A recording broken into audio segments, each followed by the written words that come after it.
بسم الله الرحمن الرحيم الحمد لله رب العالمين والصلاة والسلام على محمد وعلى آله وصحبه أجمعين. سلامي خواهي قولتان لسر بيت برزان وخوش يوسان خواهي پروردگار طاعت و عبادتي هم ليكمان قبول كات بپشتوانی خواهی پروردگار ئەوەندەی کە بتوانین وەکو برایانە کە تەکلیفیان کرد ئەوەندەی کە بتوانین هەر کەسە و لە بواری خۆیدا خزمەتێک بکە ئەوەی کە خواهی پەروەردگاریش بەنسیب ئێمەی کردووە ئەوەیە کە وەک دەڵێ شتێک لە دین ئەگەر پیا وەکو دەڵێ بە دوای دابگەڕێ شتێک هەر فێر دەبێ ئەمیش ئەوەندەی کە ئەوەی پێغەمبەری خوا کە دەفەرمێ صلی الله عليه وسلم بلغوا عني ولو آية لە منەوە بیگەێنن ئەگەر ئاەتێکیش بێت. پێم خۆشە لە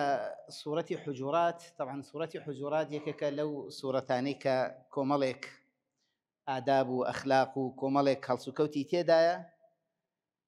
پێم خۆشە ئینشاءڵڵا ئەوەندەی کە بتوانم لە خزمەتی ئێوەی بەڕێزدا باسی بکەم. طبعا معلومی جەنابتانە قورئان لە دوو جۆر سوورەت پێک هاتووە، هەم سوورەتی مەکی ئەم سوورەتی مەدەنی. کێزانێت چەند سوورەتی مەدەنیمان هەیە و چەند سوورەتی مەکیمان هەیە؟ سوورەتە مەکیەکان زیاترن یا مەدەنیەکان؟ کەس معلوماتێکی لایە شتێکمان پێ بڵێت بۆی کە بزانین سوورەتی مەکی لە سوورەتی مەدەنی؟ بەڵێ 57 قورئان چەند سوورەتە؟ قورئان بۆ خۆی 114 سوورەتە. قورئان بۆ خۆی 114 بەڵێ.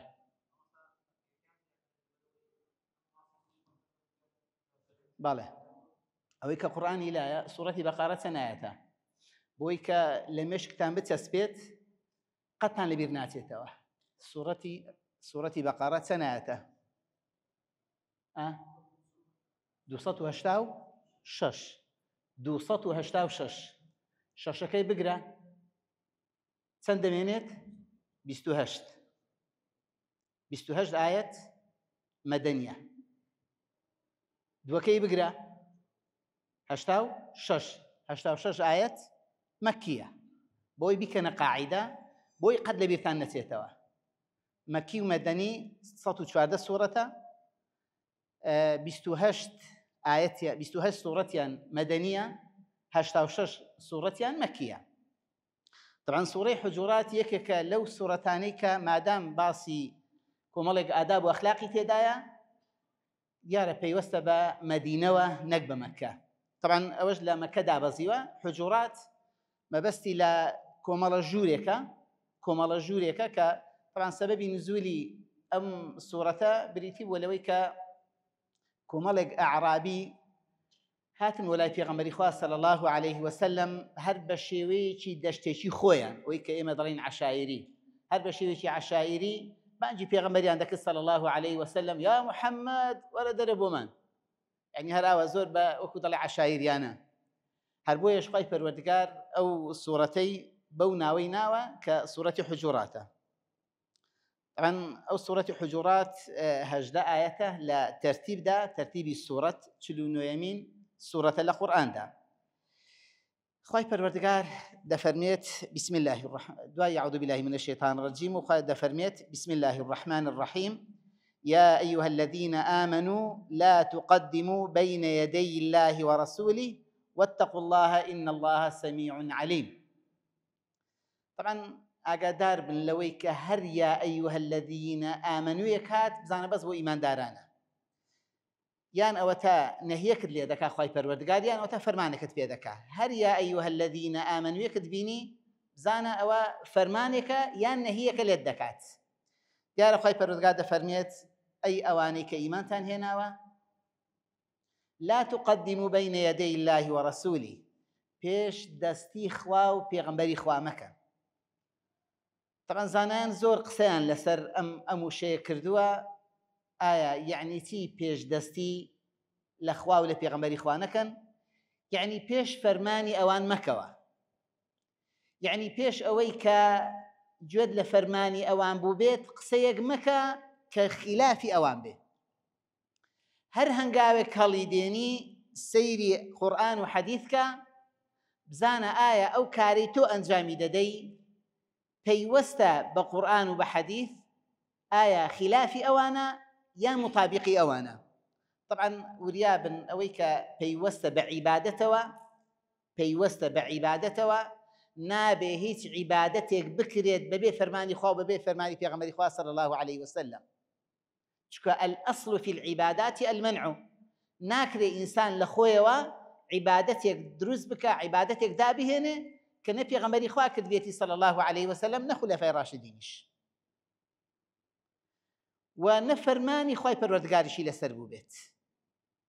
کەواتە کاتێک کە پەروەردگار یەکەم هەنگاو کە دەفەرمێت یا أيها الذين آمنوا لا تقدموا بين يدي الله ورسوله، کەواتە ئێمە نابێ کارێک ئەنجام بدەین لە هەر کار و کردەوەکان کە لە پەیوەستە بە دینەوە ئێمە پێش فەرمانی خوا و پێش فەرمانی پێغەمبەری خوا بکەوین صلی الله عليه وسلم. واتقوا الله.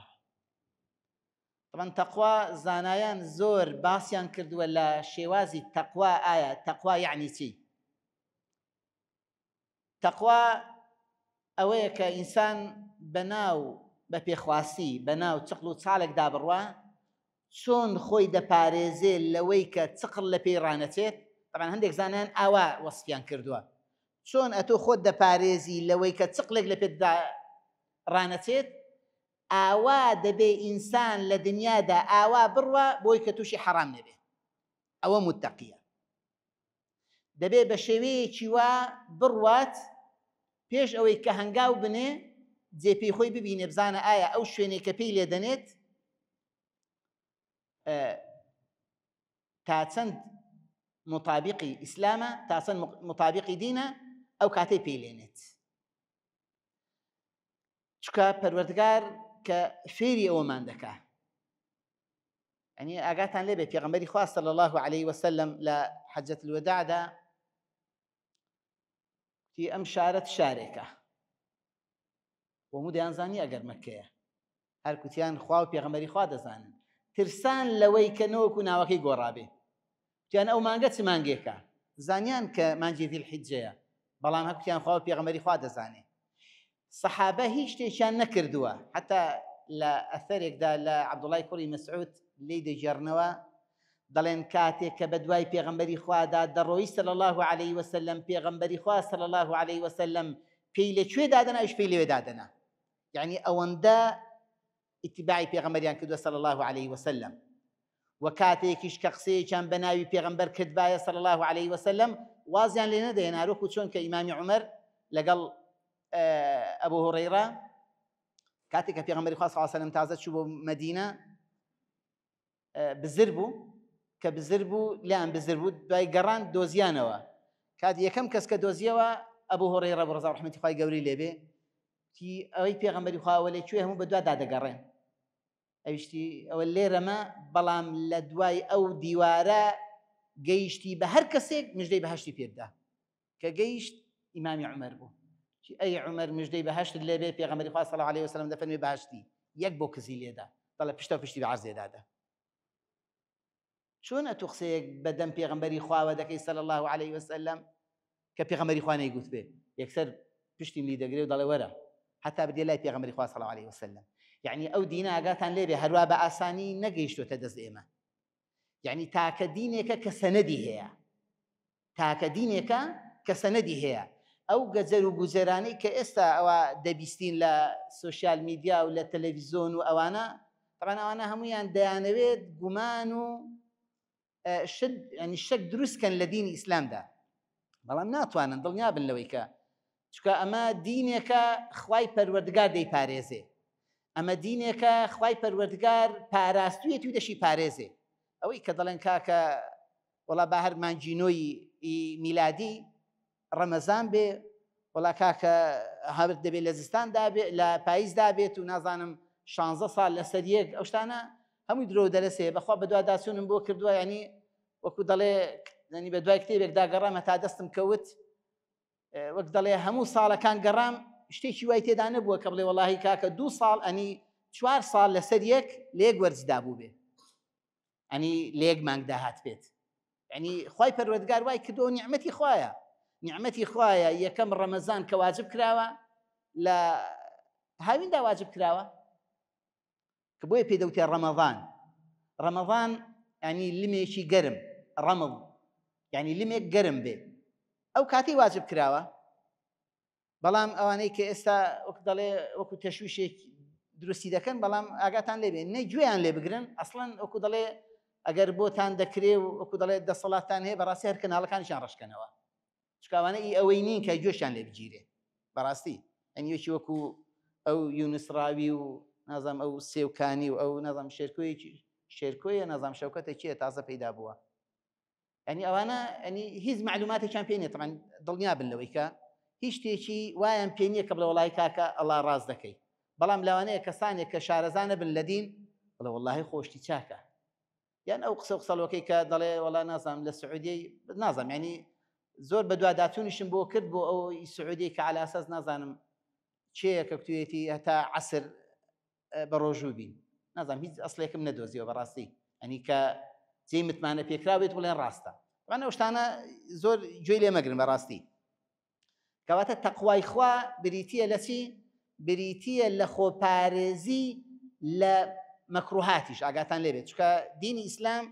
لەسەر 5 حکم دانراوە بریتیە لە واجب یان فەرز طبعا لە مەذهبی ئێمەدا واجب و فەرز یەکە بەڵام لە ئەساسیشدا یەکنی بەڕاستی ینی دووشتی لێک جیاوازن چکە تووشی ئیشکال دەبین ئەگە بڵین فەرز و واجب یەکە بەڵام لە مەذهبی ئیمامی شافعی ڕضا و ڕەحمەتی خوای گەورەی لێبێ ئەم دوانە بەیەک واتە هاتوونە بەڵام یەکیش نین حەرام مستحب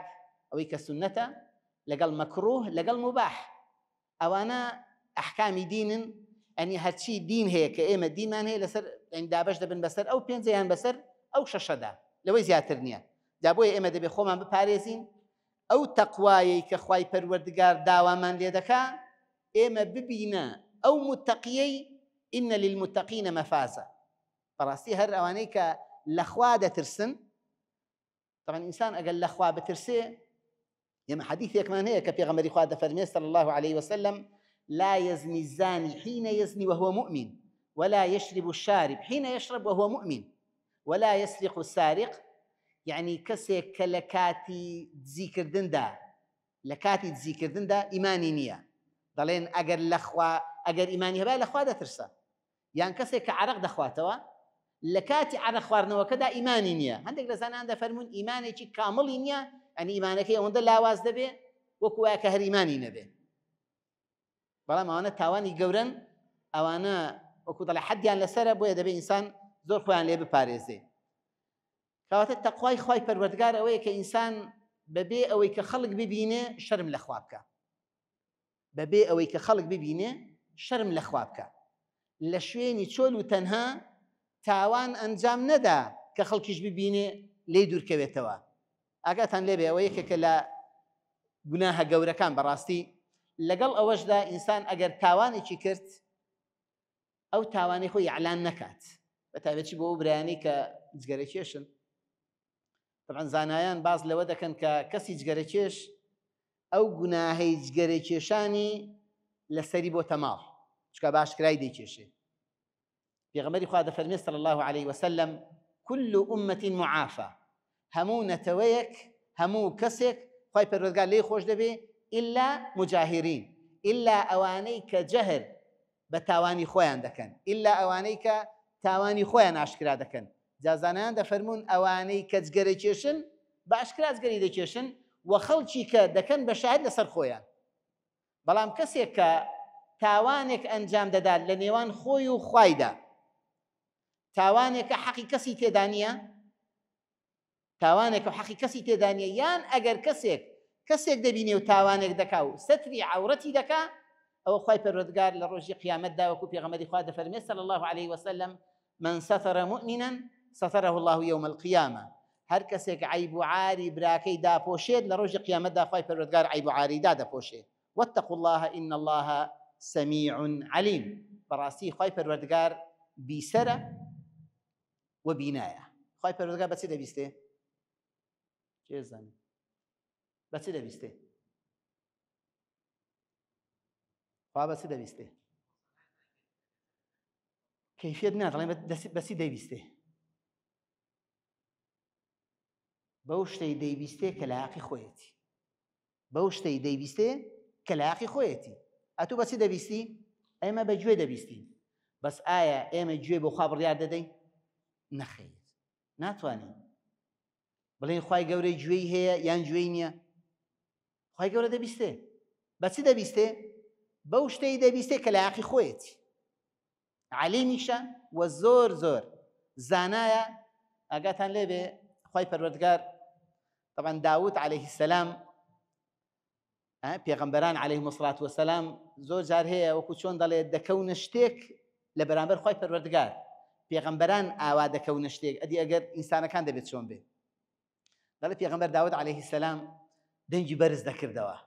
دەنگی بەرز دەکردەوە کاتێک کە طبعا لەگەڵ پێغەمبەر داووددا عليه السلام ئەو دار و بەرد و شاخ و تەیر و هەموو ئەوانە لەگەڵیان ذیکری دەکرد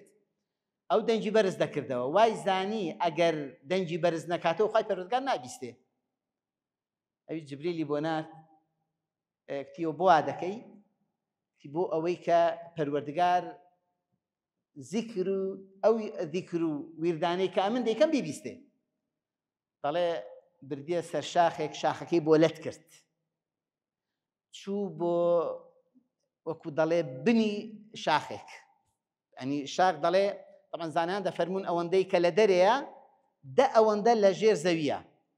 دە ئەوەندە لە ژێر زەویە دەڵێت چوو بۆ قەعری ئەو شاخەی بەردێکی تێدا بوو بەردەکەی دەرهێنا بەردەکەی هێنا و بەردەکەی شکاند کرمێکی تێدا بوو کی ئەی داود گوێی بۆ بگرە تی گوێی بۆ نزیک کردەوە کتیش دەبیستی تی نەخێر هیچ نابیستم تی زیاتر نزیکیکەوە تی وەڵای گوێم لە شتێکە دا سوبحان الله سەیریکە یعنی خوایەک کە لە ناو شاخدا لە بۆکو دەڵێ بنی شاخێک لە ناو ئەو شاخەدا لە ناو بەردێکدا کرمێکی تێدایە جا خوای پەروەردگار پێی گوتی ئەی داوت من ئەو دەنگە دەبیستم یعنی ئەوەی کە ئینسان هاوار دەکا بەڵێ ئینسان کە دوعا دەکا بەڕاستی ینی دەبێ ینی زمانی لەگەڵ بجوڵێ زۆر جار هەیە لە نوێژدا یەکێک لەو هەڵانەی کە لە نوێژدا دەیبینین کابرا الله ئەکبەر فاتحە یاوە دەخوێنێت ئەوە فاتحە خوێندنی ئاگاتان لێبێ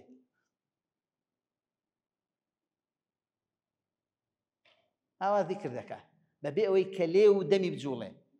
بەبێ ئەوەی کە زمانی بجوڵێ ئەوانە بە ذیکر حسابنین ئاگاتان لێبێ یەکێک لە واجباتی نوێژ ڕوکنی نوێژ ئەوەیە کە بیڵێ ئاگاتان لێبێ بەڵام نابێ ئەوەندە بەکو دەڵێ بە هێواشی بێ کە بۆ خۆشت وەکو دەڵێ هەستی پێ نەکەی کە دیڵێ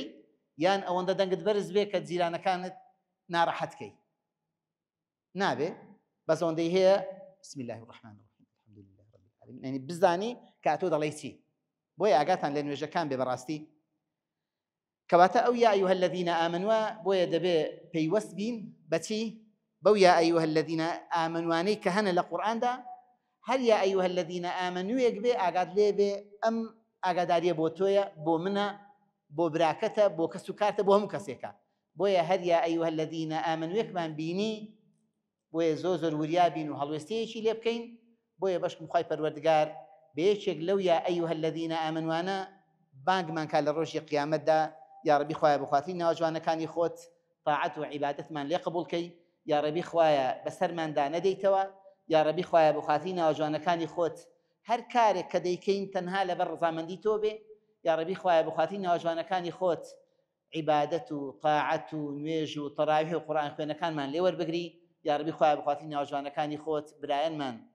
لە بەتایبەتی لە غەزە کە ئێستا لەژێر ناڕەحەتی و لەژێر زوڵم و ستەمی